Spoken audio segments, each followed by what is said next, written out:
Това да си направите хляб е по-трудно от това да си миксирате акварелна боя. Ние ще ви покажем лесен начин да направите акварелни бои в къщи, използвайки пигменти и гума арабика.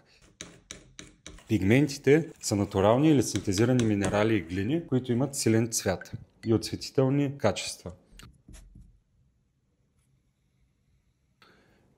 Гумата арабика е натурален биндер, който помага на боята да залепне за листа и се миксира сравнително лесно.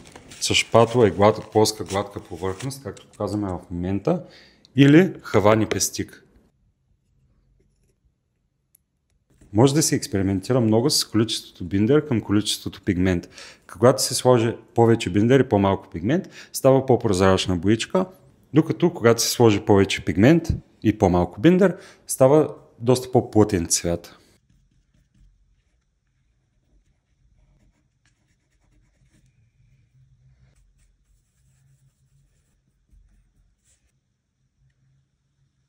Може да откриете всичките пигменти, които предлагаме в магазините ни в София и във Варна, както и на нашия уебсайт.